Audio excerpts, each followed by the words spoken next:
ہم ڈٹے ہوئے لوگ.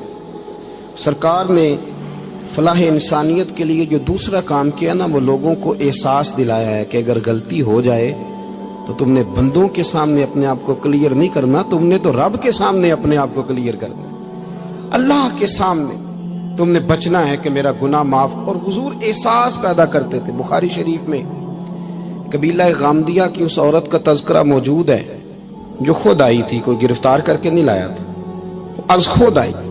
احساس پیدا ہو گیا نا گناہ کا.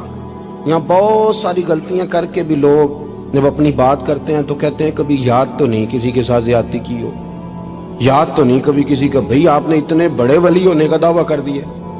انسان تو انسان رہتا ہے. بڑے بڑے لوگ کہہ گئے کہ یا اللہ اگر انجانے میں بھی بھول گئے ہیں تو ہم سے درگزر فرما. لیکن جب ہم تیار ہی نہیں ماننے کو.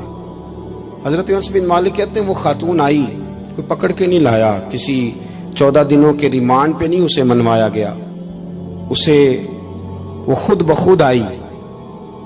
اور کریم محبوب علیہ السلام کے سامنے جب وہ کھڑی ہوئی تو اتنے درد سے میں نے کم لوگ روتے دیکھے ہیں جس درد سے وہ روئی. عرض کرنے لگی حضور میں غلطی کر بیٹھی ہوں، مجھ سے زنا ہو گیا، مجھے پاک کر دے. تو محبوب کریم علیہ السلام نے فرمایا تو کیسے ثابت کرے گی تو نے گناہ کیا؟ یعنی مجرم کو ثابت کرنا پڑ رہا ہے کہ میں گناہ گار. یہ وہ کمال ہے کہ انسانوں کو احساس ہونے لگے کہ یہاں ہم غلط ہیں. جب اعتراف جرم ہوتا ہے، جب بیماری کی تشخیص ہوتی ہے تو پھر اس کا علاج بھی ہو جاتا ہے. حضرت انس بن مالک کہتے ہیں وہ عرض کرنے لگی حضور میرے پیٹ میں ناجائز بچہ ہے. حضور نے فرمایا جا جب بچہ پیدا ہو تو پھر آنا. وہ 8 ماہ کے بعد آئی تو اس کی گود میں پھول سا بچہ تھا. حضور نے فرمایا واپس جا، جب روٹی کھانے لگ جائے تو پھر آنا. وہ 2 سال 2.25 سال دودھ پلاتی رہی. پھر جب آئی تو بچے کے ہاتھ میں روٹی کا ٹکڑا تھا. کریم محبوب صلی اللہ تعالی علیہ وسلم سے آ کے جب اس نے بات کی تو وہ درد سے روئی، کہنے لگی یا رسول اللہ 3 سال ہونے کو ہیں، میں نے گناہ کیا ہے، میں ساری رات سو نہیں پاتی. حضور تڑپتی، اگر اس حال میں مر گئی تو اپنے رب کو کیا منہ دکھاؤں، مجھے پاک کر دے، میرے حال پہ رحم فرمائے. محبوب کریم صلی اللہ علیہ وسلم نے بچہ ایک صحابی کو دیا، فرمایا بچوں کی طرح پالنا، اور کہا اسے لے جاؤ، پتھر مار مار کے اسے سنسار کر دو. صحابہ کہتے ہیں اسے پتھر لگ رہے تھے اور حضور بے چینی کے ساتھ ٹہل رہے تھے. آ کے خبر دی حضور وہ تو وصال کر گئی، انتقال ہو گیا.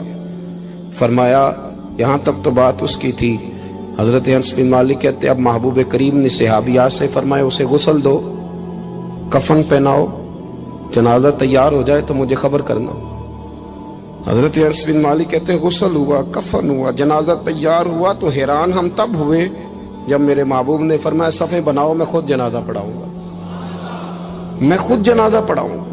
اور سرکار نے جنازہ پڑھایا تو ایک شخص کی زبان سے نکلا حضور اس ملعون کا معاذ اللہ جنازہ جس نے ناجائز بچہ جنا، اس کے لیے آپ دعا کر رہے ہیں، جنازہ پڑھا. حضور فرمانے لگے خاموش ہو جاؤ، تم نے گناہ دیکھا ہے، اس کا احساس نہیں دیکھا.